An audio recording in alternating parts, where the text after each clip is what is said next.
সবাই মিলে মেয়েকে দেখতে যাওয়া হারাম। শুধুমাত্র ছেলে দেখতে পাবে। অতিরিক্ত মনে করলে ছেলে তার মা খালা ফুফুকে সাথে নিতে পারে। বন্ধু বান্ধব বাপ চাচা কেউ সে মেয়েকে দেখতে পারে না, চিরদিনের জন্য হারাম। দেখতে গিয়ে টাকা পয়সা সয়না গয়নাগাঁঠি আংটি কিছুই দিতে পাবে না, সব কিছু দেওয়া হারাম। এরপরে বিবাহকে মেয়েকে বায়না করা, বায়না প্রথা এখন কিছুটা উঠেছে, আগে ছিল সবাই মিলে মেয়ের বাপের বাড়িতে ভালো মানের খাওয়া দাওয়া করতো, টাকা পয়সা দিত। সন্ধ্যার দিকে সবাই মিলে 2-3, 500, 2000, 5000 টাকা মেয়েটাকে গুনতে দিত। মেয়েটা সবার সামনে আসতো, এসে টাকাটা গুনে দেখাতো, সবাই পরীক্ষা করতো মেয়েটা নেওয়া যাবে কিনা, বায়না করা হয়ে গেছে। এই প্রথা হারাম, বায়না প্রথায় হারাম। এরপরে মেয়ে ঠিক হয়েছে, মেয়ের জন্য বরযাত্রী কতটি? 40 জন বর, 40 জন যাত্রী বরের সাথে, আর 20 জন ডলি বিবি। তখনই আগে বলে দিয়েছি, ডলি বিবি শব্দ চিরদিনের জন্য চাঁপাইনবাবগঞ্জ তুলে দিতে হবে।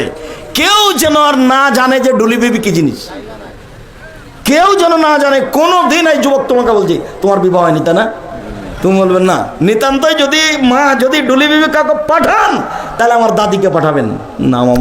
মা আমি কোনো মহিলা মানুষ নিয়ে যাব না। অবশ্যই স্মরণ রাখতে হবে, ডলি বিবি চিরদিনের জন্য বিদায় করে দিতে হবে দেশ থেকে, চাঁপাইনবাবগঞ্জ থেকে। তারপরে ওই যে সবাই মিলে বসে ওকে ক্ষীর খাওয়াচ্ছে, থুবড়া প্রথা। যুবতী মেয়ে গীত গাইবে আর সবাই তার মুখে ক্ষীর তুলে দিবে, এটা চিরদিনের জন্য হারাম। তারপরে চাচাতো বোনেরা ভাবিরা ওকে হলুদ মাখাবে, এটা চিরদিনের জন্য হারাম। আরে পুরুষের গায়ে হাত লাগিয়ে হলুদ মাখা তো দূরের কথা, মহিলা মানুষ মহিলার গায়ে হাত মাখা, হলুদ মাখানো নিষেধ। আল্লাহ রাসূল বলছেন লা তুবাসসিরুল মারাতু আল মারাতা, একজন মহিলা যেন আরেকজন মহিলার গায়ে হাত না লাগায়, একজন মহিলা যেন আরেকজন মহিলার গায়ে হাত না লাগায়। যদি হাত লাগায় তাহলে বুঝতে পারবে হাতটা নরম না শক্ত। কোনো সময়ে স্বামীর সামনে বলবে খালের হাতটা কতই না নরম।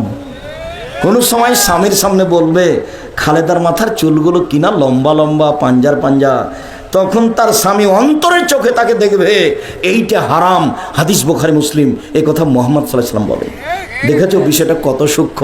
আব্দুল্লাহ বক্তব্য দিল লাতিফ কাকে বলে, লাতিফ। তা আমিও বুঝতে পারছিলাম না, খুব কানটা খাড়ো করেছিলাম। মানুষজন চলে আসলো, শাকুর বুঝতে পারিনি কি যে বলেছে। তো লাতিফ কত সূক্ষ্ম বিষয়টা, কত সূক্ষ্ম যে একজন মহিলা আরেকজন মহিলার গায়ে যদি হাত এভাবে লাগায় তো তার হাতটা নরম না শক্ত বুঝতে পারবে। তো কোনো সময় যদি স্বামীর সাথে গল্প করে যে তার হাতটা খুব নরম, তো গল্পটা যে করলো তখন ওর স্বামী ওই মহিলাটাকে অন্তরের চোখে দেখতে পাবে, এইটা হারাম। দেখেছেন ঘটনার কত দূর।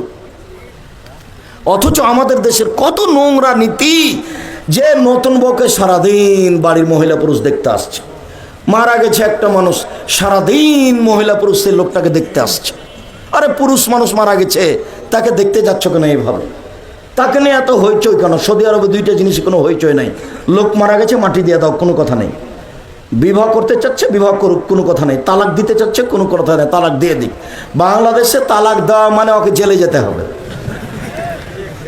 এবারে কালকে 2 জন মিলে সংসার করেছে রাতে, আজকে তালাক হয়ে গেছে, জেলে 2 জনে 2 দিকে দাঁড়িয়ে আছে, এতে এজলাসে কাঠগড়ায় দাঁড়িয়ে আছে জজের সামনে।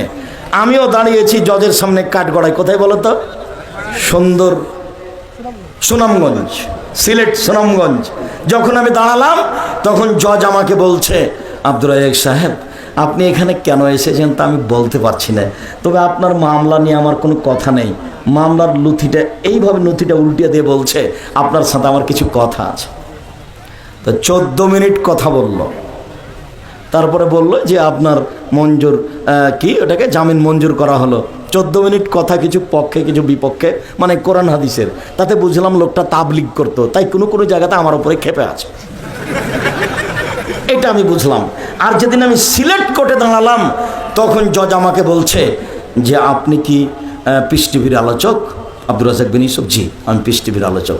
তখন বলছে আপনার মামলাটা আমি খারিজ করে দিলাম। ওর ওই দিনই শেষ। তো সিলেটেরটা ছিল 5,000 কোটি টাকা, আর সুনামগঞ্জেরটা ছিল 1,000 কোটি টাকা। 1,000 কোটি টাকা দিতে হবে। অপরাধ আমি বলেছি কবি নজরুল ইসলাম ভুল বলেছেন। কি বলেছি? কবি নজরুল ইসলাম ভুল বলেছেন, এই কথা ঠিক নয়। কবি নজরুল ইসলাম কি বলেছেন? কবি নজরুল ইসলাম বলেছেন মসজিদের পাশে কবর দিও ভাই, যাতে করে মসজিদের আজান শুনতে পাই, তাহলে এই গুনাহগার কবর আজাব হতে পাইবে রেহাই। তখন আমি বলেছি যে মসজিদের পাশে কেন? কারো বাপের কবর যদি কাবা ঘরের নিচে হয় তবে রক্ষা হবে না, বিচার হবে কর্ম দিয়ে। বিচার কি দিয়ে হবে? কর্ম দিয়ে। তো আমি এখন কবি নজরুল ইসলামের মানের হানি করেছি, এ হলো মামলা। আর যখন বলেছি ওমা তোমার আকাশ তোমার বাতাস, তখন তোর বাপের আকাশ। আমরা তো আর বুঝতে পারিনি। ও বারবার বলছে কালিমাকে। ও কাকে বলছে? কালিমাকে। ও কালিমা তোমার আকাশ তোমার বাতাস, এভাবে ও বলছে। তো কালিমার কি আকাশ বাতাস? আল্লাহর। তো এই কথাটা বলাতে কবি নজরুল ঠাকুরের অপমান করা হয়েছে, এ হলো মামলা। আল্লাহ রহম করো। সম্মানিত দিনী ভাই বোন, এদেশের বিবাহের সব কাজ না যায়, যত কাজ আছে মাঝে খরচ থেকে নিয়ে, যেখানে বসে আছে সেখানে পান নিয়ে যেতে হবে এটা নিয়ে, বিবাহ ঘেরতে হবে এটা নিয়ে, প্রতারণা দিয়ে এক গ্লাসে আছে শরবত আর এক গ্লাসে আছে লবণ পানি, বোঝা যায় না, এগুলো প্রতারণা। বিবাহ ঘেরা থেকে নিয়ে, বিবাহ পড়ানো থেকে নিয়ে, মেয়ের কাছে বিবাহ পড়ানো হারাম, মেয়ের কাছে বিবাহ পড়ানো যাবে না। অমুক নেবা সে অমুক, এত নগদ এত বাকিতে তোমাকে বিবাহ করতে এসেছে, তুমি তাকে স্বামী সত্ত্বে কবুল করো। তখনও বলছে কবুল করলাম। তো এই দেশে যা প্রথা আছে, গায়ে বাঁধাতে তার চেয়ে বেশি খারাপ আছে। গায়ে বাঁধাতে গিয়ে 15-16 জন যায় মেয়েটার ওখানে, ওখানে গিয়ে এভাবে বলে। তারপর বলা শেষ হলে যেখানে বর বসে আছে এখানে আসে, এসে সবাই দাঁড়িয়ে থাকে। তখন বরের সাথে লোকগুলো বলে আপনারা কে? তখন ওরা বলে আমরা এ বিবাহের উকিল। মেয়ে কবুল করেছে? জি করেছে। আপনারা শুনেছেন? জি শুনেছি। তাহলে আপনারা বসেন। তখন বসে, তার আগে বসতে পাবে না, মনে হচ্ছে পাগলামি কারবার। হিন্দুদের বিবাহ লেগেছে কলার গাছের চতুর্দিকে ঘুরে, ধর্ম পাগল হয়ে গেছে, ধর্ম রাজশাহী চাঁপাইনবাবগঞ্জের